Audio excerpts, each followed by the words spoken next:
샬롬 사랑하는 새나 친구들, 여러분과 함께 토요일 말씀을 나눌 신현민 전도사입니다. 예전에 동물의 왕국이라는 프로그램을 본 적이 있습니다. 그런데 초원을 달리는 동물들을 보면 하나같이 모두가 다 말랐습니다. 원래 덩치가 크게 태어난 동물이 아니고서야 같은 종의 동물들을 보면 열이 없이 몸매가 똑같았습니다. 그런데 어딘가에서 기사를 본 적이 있었습니다.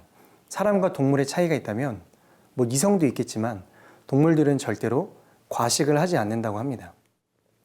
그래서 표범류의 동물들을 보면 힘겹게 사냥을 하고서도 배가 차면 더 이상 먹지 않고 버린다고 합니다. 그럼 다른 동물들이 와서 먹는 것이죠. 동물들에게는 없고 인간에게는 있는 무엇 때문입니다. 바로 욕심입니다. 끊임없이 채우려는 욕망, 스스로 채울 수 없는 결핍을 스스로의 의지로 채우려는 그 욕망. 인간에게는 바로 이런 욕심이 있다는 말입니다. 그런데 성경은 이 욕심을 이렇게 말합니다.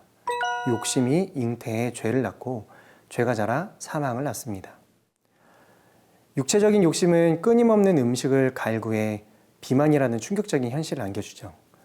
뿐만 아니라 우리 마음의 욕심도 영혼을 무너뜨리는 죄가 됩니다.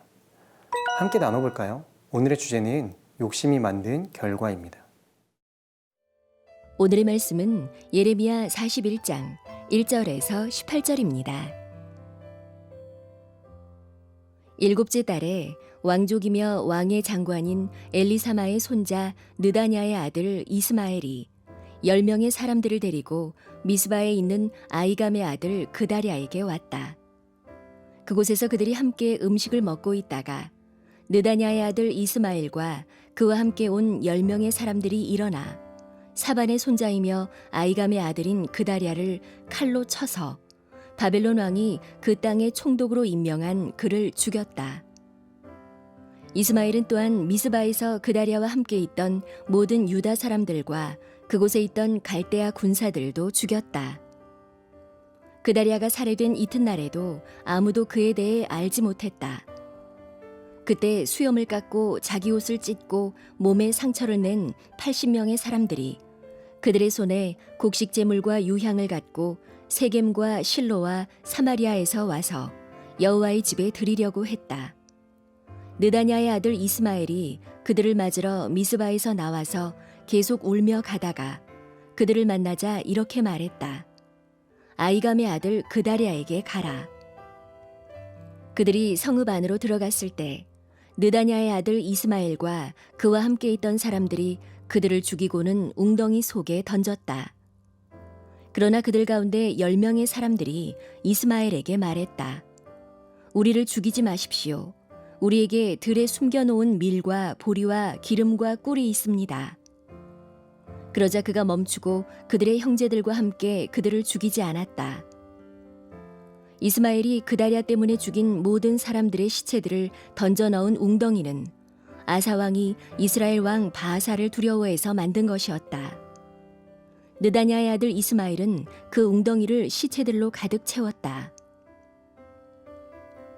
이스마엘은 미스바에 있던 남은 사람들을 전부 포로로 잡았다.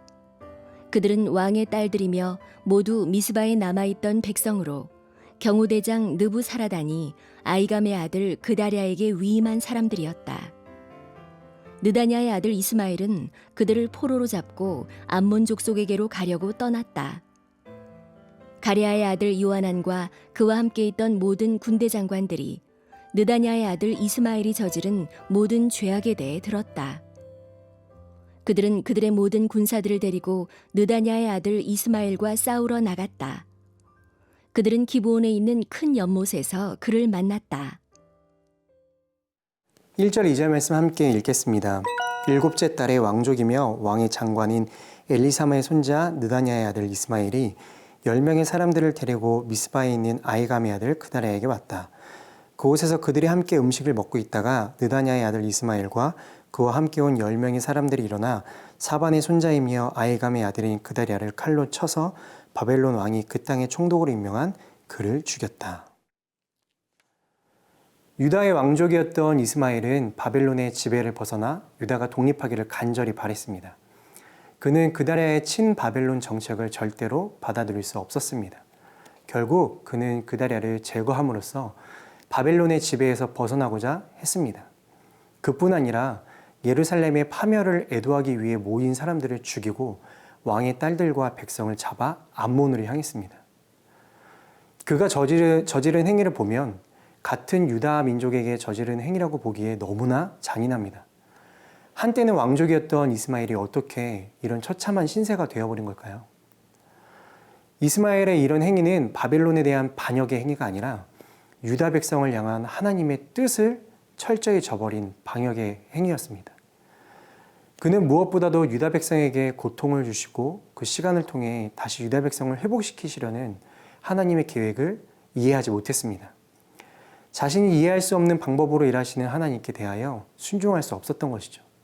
그래서 결국 그는 자신의 욕심대로 자신의 방법을 이행합니다. 그러나 하나님이 보시기에 이스마엘의 행위는 결코 선한 것이 아니었습니다. 사랑하는 여러분, 하나님의 사람은 하나님의 방법대로 살아가야 합니다. 하나님의 주권을 인정하며 때로는 이해할 수 없을 때라도 하나님의 방법을 기다리며 하나님의 때를 구해야 하는 것입니다. 그렇지 않고 내 의지와 욕심 따라 행하게 될 때 하나님은 그것을 죄라고 여기십니다. 하나님의 마음에 합했던 다윗도 하나님의 뜻을 거역하고 인구조사를 함으로써 하나님의 징계를 경험한 적이 있었죠. 또 사무엘은 여호와께서 여호와의 음성을 순종하는 것보다 번제와 다른 제사들을 기뻐하실 것 같소? 순종이 제사보다 낫고 귀 기울이는 것이 순양의 기름보다 낫소 라고 고백합니다. 내 욕심과 방법을 버리고 하나님의 방법에 순복하는 것, 바로 우리의 자세입니다.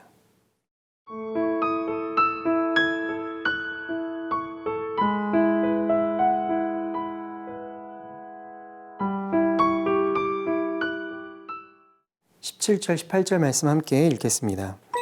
그리고 그들은 이집트로 가려고 떠나 베들레헴 근처 게롯김함에 머물렀다. 이는 갈대아 사람들 때문이었다.